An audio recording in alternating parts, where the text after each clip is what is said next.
Olá pessoal, bem-vindos a essa aula de modelagem e controle do conversor Boost. É uma aula bem desafiadora que eu vou fazer hoje. Eu vou passar por todas as etapas da modelagem, né? Chegar nas funções de transferências e também como fazer o cálculo dos controladores, para vocês entenderem, né, que não é interessante fazer chutando ganho de KP e KI. Você tem que fazer o projeto, né, baseado em alguma metodologia, por mais que utilize simplificações, como eu vou apresentar hoje. Então, vamos lá. Primeira coisa, algumas considerações iniciais para você assistir essa aula, né? Você tem que ter um conhecimento básico dos circuitos elétricos, teoria de controle linear, né? Transformadas de Laplace e modelo médio versus modelo chaveado. Então, modelo chaveado é quando você está ligando, né? Tem um dead cycle, você liga e desliga uma chave, né? E o modelo médio é quando você consegue agrupar, né, esse movimento de ligar e desligar no mesmo modelo, ok? Fazendo uma apresentação rápida sobre o conversor Boost mais tradicional, é este modelo aqui que você encontra nos livros de eletrônica de potência. Então tem uma indutância de entrada com a resistência interna, a chave, né, pode ser um IGBT, um MOSFET, um diodo e a queda de tensão do diodo e um capacitor de saída, que você geralmente controla essa tensão de saída porque você tem uma carga, né, e você quer que essa tensão seja bem controlada. Então no laboratório, né, a gente já fez vários testes com esse tipo de conversor. Neste caso, a gente está substituindo o diodo por uma chave, logo fica um conversor bidirecional, consigo fluir energia tanto nesse sentido quanto no sentido contrário, ok? Os indutores, neste caso, estão ligados externamente, então vem os fios do indutor e ligam aqui, né? Então essa entrada, né, que seria essa entrada aqui do conversor, e os capacitores de saída estão aqui, que seria esse capacitor aqui, ok? E o dissipador, né, que tem nas chaves, né, para evitar que esquente muito. Um ponto interessante que eu gostaria de chamar a atenção é o seguinte: observe que o resistor do indutor afeta muito a performance deste tipo de conversor. Se o resistor do indutor for igual a zero, à medida que você aumenta o dead cycle, ou a razão cíclica, você vai subindo a tensão de saída, ou seja, o ganho de tensão. Então, se você tem 10 volts aqui, você vai subindo o dead cycle, você vai aumentando essa tensão de saída para 20, 30, 40, né? E se a resistência for zero e o circuito for ideal, você teria um ganho infinito, né? Quando o dead cycle fosse para 1. Mas na vida real não é bem assim. Você tem essa resistência interna, né? No caso, a gente considerou um pouco exagerado aqui, uma resistência interna de 3,1 ohm. Caso você tenha uma resistência dessa proporção, você vai ver que você consegue dar no máximo um ganho de 2 vezes, 2,2 vezes. Ou seja, se você tem 10 volts de entrada, você conseguiria chegar a 20 e poucos volts aqui na saída, né? Mas na vida real, né, a resistência não é tão alta e você consegue ter ganhos aí de 5, 6 vezes usando o conversor boost. Caso você queira dar ganho de 10 vezes, né, sair, por exemplo, uma tensão de 50 para 500, já não é tão interessante utilizar o conversor boost. Ele tem boosts de alto ganho, né? Mas esse boost tradicional aí não é muito interessante para altos ganhos, né? E quando eu falo alto ganho, eu estou falando 10 vezes. Então, geralmente, no máximo, em torno de 5, 6 vezes, né? O conversor boost é interessante, ok? E quando eu falo, então, nesse ganho, né? É a principal aplicação do conversor boost no inversor fotovoltaico.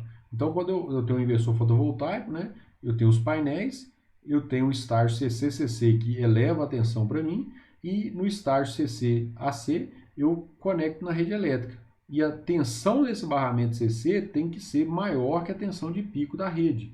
Caso não for, eu não consigo injetar potência na rede.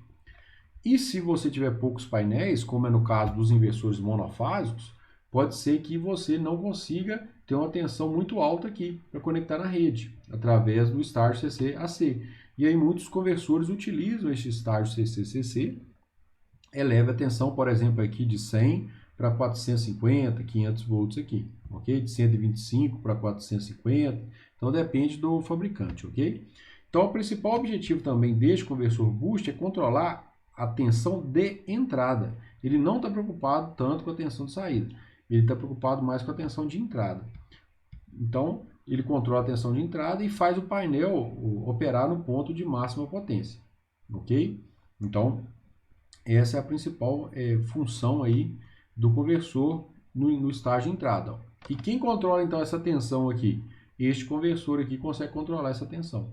Ele consegue controlar a tensão que é interessante para injetar potência na rede elétrica. Olhando aqui no inversor real, né, o inversor da PHB aqui, tem um boost de entrada aqui, os capacitores CC e tem outro capacitor também de entrada aqui no conversor, ok? Esse aqui já são filtros do lado alternado, né? Não vem ao caso aqui. Vamos começar então a nossa etapa de modelagem. A primeira etapa, né, a gente vai utilizar um modelo de um painel simplificado. Lembrando, né, do modelo de fonte de tensão com resistência, é o modelo mais simplificado que existe. E lembrando também que ele representa bem o ponto de máxima potência. Quando você vai saindo fora do ponto de máxima potência, ele não é bom, porque em azul seria uma curva, né, de uma equação mais complexa, né? Então, aqui em azul nós temos a equação da corrente do painel, que teria esse caimento aqui, né? E o RQ, no nosso caso, tem essa fórmula aqui, que dependeria da inclinação, mas também poderia achar o RQ dividindo a tensão de máxima potência pela corrente de máxima potência. Então, eu acho o RQ, ok? Então, esse modelo aqui ele é muito bom no ponto de máxima potência e nas proximidades. Fora desse ponto, ele não é bom, mas eu vou utilizar para poder simplificar, porque com essa equação aqui, eu não consigo fazer uma modelagem. Ok? Vocês vão ver que são várias etapas para fazer uma modelagem. Então agora, alguns detalhes do meu conversor boost, que eu utilizo, né, em fotovoltaica. Observe que o capacitor do boost está na entrada, não está na saída. Né? Então eu tenho um capacitor de entrada, tem um indutor com a resistência do indutor e tem minha chave. Tem um diodo para evitar a corrente reversa e tenho a tensão de saída. Essa tensão de saída eu considero ela constante para aspectos de modelagem, né? E eu vou preocupar em controlar essa tensão em cima do capacitor. Quando eu controlo essa tensão em cima do capacitor, estou controlando a tensão do painel, na verdade. E é lógico que eu quero operar no ponto de máxima potência. Então, quando esse transistor, né, ele está ligado, ou seja, se ele está ligado, ele é considerado, neste caso, ideal. Então, ponto 1 liga no ponto 2. Logo, a tensão 1 é igual a 0. Ou seja, a tensão V12 é igual a 0. Quando essa chave está aberta, né? Então ela está aberta, tem impedância infinita. Então a tensão V1 em relação a 2 é igual à tensão da fonte, considerando que o diodo tem queda zero, diodo ideal. Logo, se eu quiser fazer a conexão entre esses dois pontos aqui, o que seria a minha tensão média V12? Seria o tempo que ele fica ligado e o tempo que ele fica desligado. Ou seja, 1 menos DUT VCC, sendo que DUT é o tempo que ele fica ligado, né? Então, por quê? Se ele ficar ligado 100%, que é DUT igual a 1, minha tensão média é igual a 0. Ou seja, se ele ficar ligado o tempo todo, minha tensão média é igual a 0. Se ele ficar desligado o tempo todo, minha tensão média é igual a VCC, porque o DUT é igual a 0, tensão média é igual a VCC, certo? Vou fazer agora a modelagem deste conversor, pensando inicialmente na chave fechada, né? A chave está fechada, então V1 e V2 estão conectados, aqui tem um curto aqui. Tudo que eu vou fazer a partir de agora é pensando numa modelagem aplicada a controle, tá bom? Então sempre eu vou estar buscando escrever em formas matriciais que eu possa utilizar em controle. Se eu pensar, a primeira equação é da corrente no nó 3, ou seja, o que é corrente no nó 3? A corrente que chega, VQ menos VPV dividido por RQ, vai ser igual a corrente no capacitor, CPV, DPV, DT, mais a corrente no indutor. E pegando essa malha 1 aqui, ó, eu vou ter que a tensão neste capacitor menos a queda nesse indutor, que é LB e L, DIL, DT, menos a queda no resistor, que é RB e L, menos a queda na chave. Só que como está ligado, essa queda aqui é zero. Então, isso aqui vai dar zero. Fechei a malha. Vou reescrever agora através de... E aqui nós temos as derivadas das variáveis de estado. Então, dVPV dt e dIL dt. Então, sempre eu tenho que escrever nessa forma, porque vem da definição de controle que x ponto é igual a x mais BU. Por que eu estou chamando de A1 e de B1? Porque o 1 está me representando que a chave está ligada, né? Chave fechada, chave ligada, A1. Então, essa aqui seria minha expressão A1. E essa aqui seria minha expressão B1. Por que eu estou colocando essa parte em vermelho aqui? Porque esse VCC ele não existe nessa equação aqui. Então, eu estou multiplicando aqui 0 e 0 vezes isso, ou seja, não impacta em nada. Mas eu preciso escrever dessa maneira, porque no próximo passo, né? E quando a chave estiver fechada, vai aparecer um VQ e um VCC. Então, para que minha variável U, né, de entrada seja igual tanto quando a chave estiver fechada quanto estiver aberta, eu multipliquei por 0, 0, então não impacta em nada aqui. Vou mostrar isso para vocês agora, então. Quando a chave está aberta, então, né, lembrando que a tensão aqui em cima é VCC, eu vou escrever a mesma coisa, né, a corrente no nó 3, que seria a corrente que chega aqui, a corrente do capacitor mais IL, e a tensão nessa malha 1 aqui, que seria o quê? VPV menos L DIBDT menos RB, e lembrando que agora a tensão aqui em cima é VCC, ou seja, menos VCC, fechei a malha, isso é igual a 0. Escrevendo em variáveis, né, de controle, né, minhas derivadas, e observe que aqui apareceu o VQ e o VCC. Então, por isso que na anterior eu mantive aquele VCC lá, mesmo ele não ter impacto nenhum. E agora eu tenho aqui meu A0 e meu B0, né, que seria essa matriz aqui. Vamos começar a etapa agora de linearização. Para eu poder fazer isso, eu tenho que escrever esse sistema no formato x ponto é igual a x mais BU. Mas vocês observaram que eu tenho dois A. Eu tenho um A quando está desligado e tenho um A quando está ligado. E eu tenho dois Bs, B quando está desligado e B quando está ligado. Ou seja, A1 e B1 é quando está ligado. Então a chave está ligada. E quando que a chave está ligada? Quando o duty cycle, né, num período igual ao duty cycle. Lembrando que é de 0 a 100%, né? Então, se o duty cycle for 50%, eu estou metade do tempo em A1 e B1. Já o A0 e B0 é a chave desligada e é o período complementar do duty cycle, ou seja, 1 menos duty, né? Então, 1 menos, se for 50%, 1 menos 50% dá 50%, né? Então, eu ficaria 50% ligado e 50% desligado. Se eu ficar 80% ligado, eu estaria 20% desligado. Né? Lembrando que o duty vai de 0 a 100. E agora eu vou reescrever isso então. Então, quanto tempo que eu fico ligado, né? O A1, né? Duty. Quanto tempo que eu fico com a matriz A ligada? 1 menos o duty. Então, eu consigo conectar a matriz A1 com a matriz A0, formando a matriz A, né? Então, duty vezes o tempo que eu fico em A1, que é a chave ligada, 1 menos duty com o tempo que eu fico em A0. O mesmo procedimento para o B, né? Duty vezes o tempo que B1 fica ligado, 1 menos duty vezes o tempo que B0 fica ligado. Então, aqui eu estou fazendo como se fosse um modelo médio, né? Um valor médio aqui do A0 e do A e do B, né? Então, agora com esse formato, eu consegui escrever nesse formato, x ponto é igual a x mais BU, né? Lembrando aqui que o x ponto, né, são as derivadas das variáveis de estado. O A, acabei de mostrar para vocês, dA1 mais 1 menos dA0. Lembrando que o A1 é essa matriz 2 por 2 e o A0 é essa matriz 2 por 2, que por coincidência nessa modelagem são iguais. O que é meu x, né? São minhas variáveis de estado, tensão no capacitor, corrente no indutor. E meu B, que seria essa expressão, lembrando que o B1 é essa matriz 2 por 2 e o B0 é essa outra matriz. E minhas variáveis de entrada seriam a tensão do painel, VQ, e a tensão de saída, VCC. Então, voltando aqui para o meu modelo, né, eu vou fazer apenas uma transformação aqui. Vou colocar o duty em evidência, porque eu tenho um duty aqui com A1 e um duty multiplicando a 0. Então, eu coloquei o duty em evidência aqui e o duty em evidência aqui. Para que eu vou fazer isso? Porque agora eu vou trabalhar com pequenos sinais. Ou seja, eu vou falar que minha variável duty ela é composta de um valor médio mais uma perturbação. Minhas variáveis de estado são um valor médio mais uma pequena perturbação. E minhas variáveis de entrada são um valor médio mais pequena perturbação. Então, isso chama análise de pequenos sinais. Então, toda a teoria que nós vamos apresentar aqui só vale para pequenas perturbações. O que é uma pequena perturbação? Isso é muito importante vocês terem essa noção.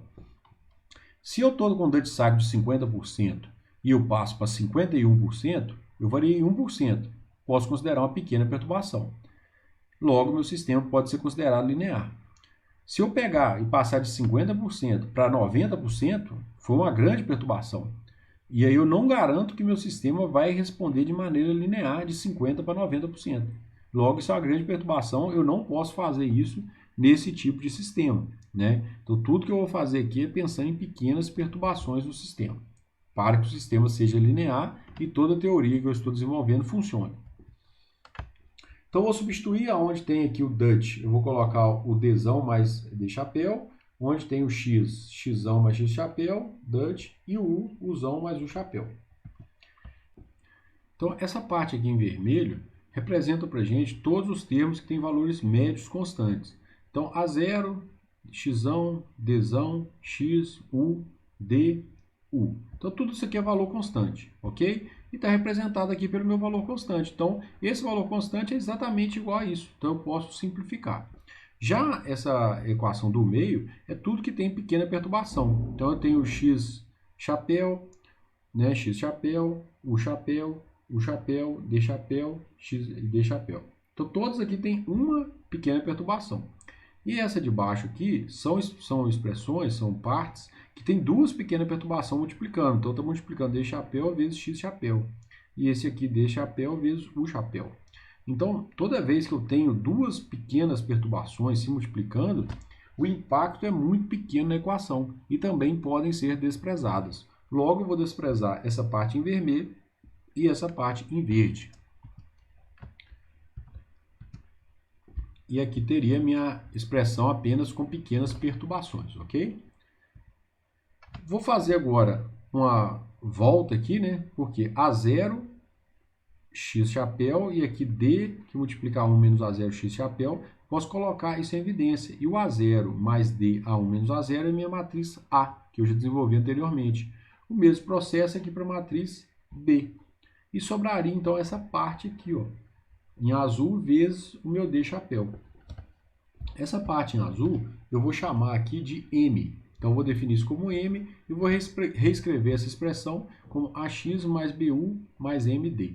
Observe que o M e o B, elas não me permitem voltar para aquela forma de controle, que é x ponto é igual a x mais BU. Mas para poder voltar, o que eu vou fazer? Uma pequena adequação matemática aqui. Então, eu vou colocar essas duas na mesma matriz e vou multiplicar por uma matriz. Então, aqui ficaria uma matriz 1 por 2 vezes uma 2 por 1. Ou seja, multiplica B vezes U dá BU, M vezes D dá MD. Então, eu não mudei nada.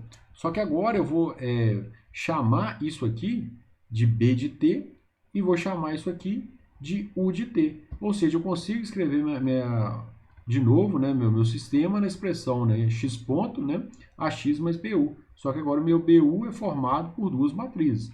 E meu U é formado por uma matriz mais o D. Vou fazer a transformada de Laplace dessa expressão aqui agora. Lembrando que a transformada de Laplace de uma derivada é SX, né? Então, ficaria SX mais AX mais BTU. Né? Então, tudo isso em S agora. Passando o x de S para o lado de cá, colocando em evidência, ficaria S menos A. Passo dividindo pelo outro lado, fica S menos A menos 1, que é a inversa disso. Por que eu tive que colocar esse I aqui? Porque se eu colocar só S menos A, esse A é uma matriz 2 por 2. E esse S seria um número, né? Uma letra. Então, para que fique também que é uma matriz 2 por 2, eu tenho que multiplicar esse S por uma matriz identidade 2 por 2. Apenas para adequação aqui do tamanho da matriz, ok? Então, mostrando aqui mais uma vez a mesma expressão anterior, né? Só que definindo aqui, então, o que é meu B de T? É o B e o M, né? Aqui o A, né? Lembrando que meu A é o DUT A1 mais 1 menos DUT A0. Se eu fizer essa conta aqui, eu vou obter essa expressão aqui. Meu B é o DUT B1 mais 1 menos DUT B0. Se eu fizer a conta, eu vou obter essa expressão aqui. E meu M, que seria, né, essa parte aqui, seria o A1 menos A0x mais B1 menos B0U. Se eu fizer essa conta aqui substituindo A1, A0, né, eu vou obter este valor aqui de matriz. Substituindo agora nessa expressão anterior, né, ficaria SI, né? Então, como é uma matriz 2 por 2, menos A, inversa disso, vezes a matriz B de T. Lembrando que essa primeira parte aqui, 2 por 2, é a matriz B, que é essa aqui que eu acabei de calcular, e essa outra parte é a matriz U, vezes o VQ, VCC e Dutch Cycle. Então, eu fiz a conta e coloquei um K aqui. O que é esse K? É essa expressão aqui complexa aqui, né? Então, é uma função de segundo grau embaixo. Então, para não ficar muito embolado, eu quebrei K vezes tudo aqui, nessa matriz 2 por 3, vezes as três variáveis aqui. Então, eu fiz esse trabalho todo para obter as funções de transferência. Que funções de transferência? Que me relacionam com o Dutch Cycle. Por quê? O duty cycle é a única coisa que eu consigo controlar no meu conversor. Então eu consigo ligar e desligar a chave na frequência, né, que eu desejar, mas também na intensidade que eu desejar, variando de 0 a 100%. Então eu consigo mexer no duty cycle. Então se eu mexer no duty cycle, eu mexo na tensão do capacitor? A resposta é sim. E existe uma relação entre eles que é dada por essa expressão aqui, ó. Então se eu pegar o VPV por duty, quem que é ele? É essa expressão aqui vezes o K, né? Então a relação entre tensão no painel, ou tensão em cima do capacitor, e o duty cycle. O mesmo procedimento eu posso fazer, ó, com a corrente no indutor. Então existe uma relação entre duty cycle e corrente no indutor? A resposta é sim, ó, dado por essa expressão aqui, ó, vezes o K. Então a relação entre corrente no indutor e duty cycle é dado por essa expressão. Então isso é muito importante ter em mente, porque a partir de agora eu sei que existe uma relação entre duty cycle e corrente, duty cycle e tensão. Caso você estiver ouvindo aí uma chuva aí, né? Tá 11 horas da noite aqui, tá descendo a água bacana aqui. Então é um fundo de chuva aí, não pode dormir na aula não, hein? Então vou partir agora para a linearização do conversor aqui, pensando no seguinte. Eu tenho essa expressão que eu acabei de mostrar, GVD e GID. Apenas repetir aqui. Se eu dividir VPV sobre DUT por IL sobre DUT, eu tenho uma expressão que me relaciona VPV com IL. Olha só. Então, se eu fizer essa divisão, eu vou ter VPV por IL que vai dar essa expressão aqui. Ou seja, se eu mexer na corrente do indutor, eu mexo na tensão do painel. Então, isso é muito interessante saber que existe essa relação também. Por quê?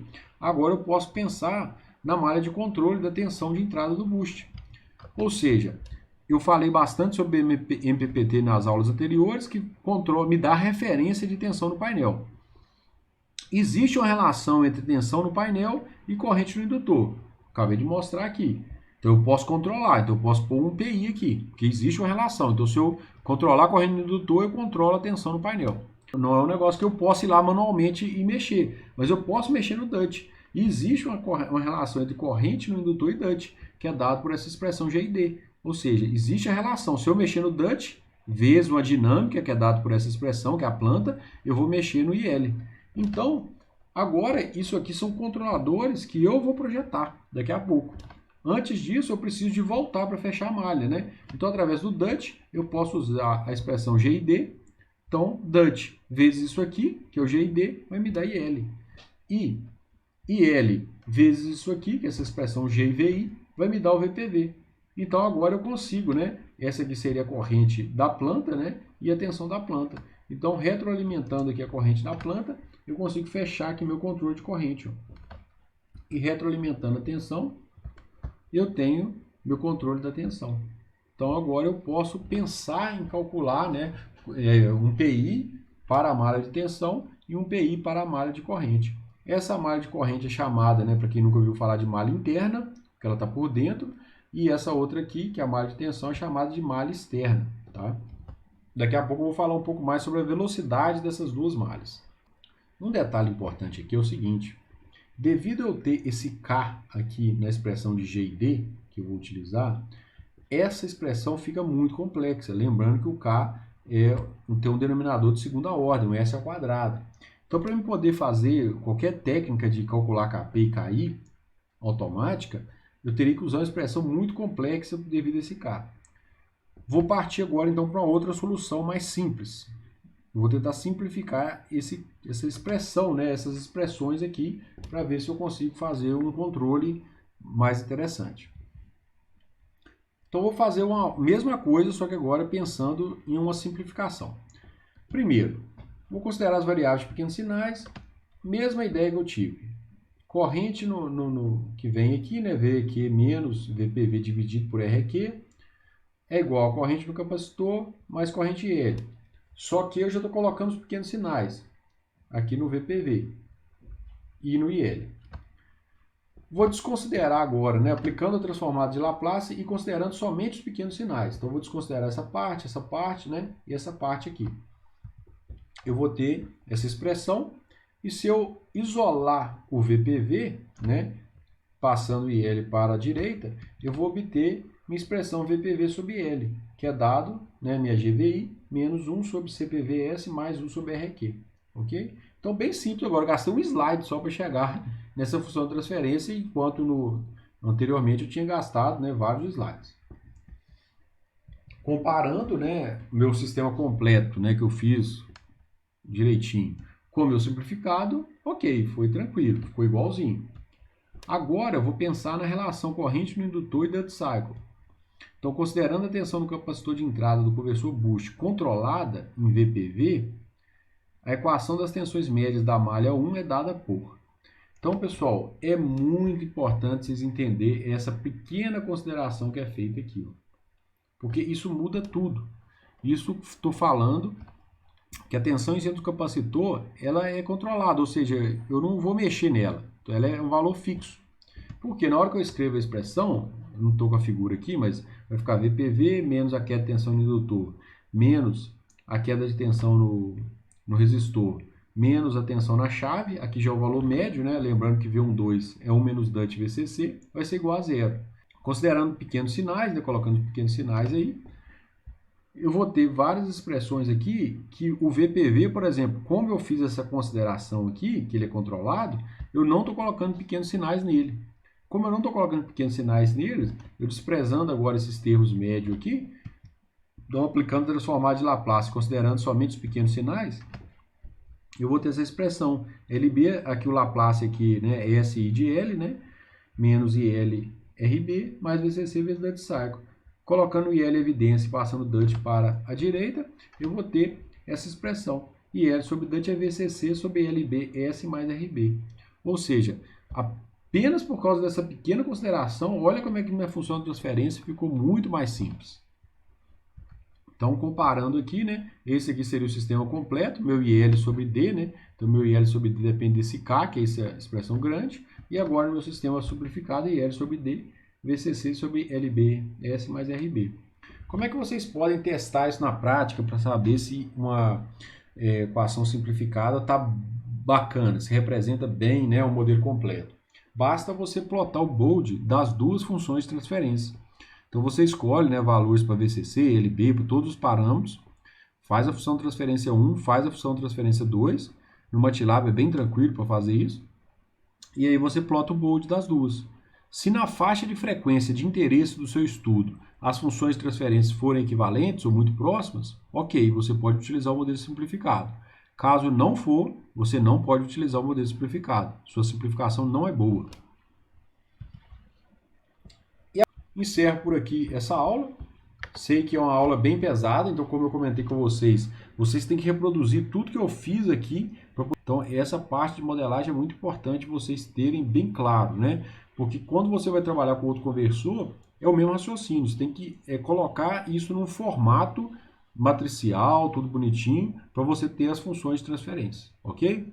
Então, um grande abraço, bons estudos.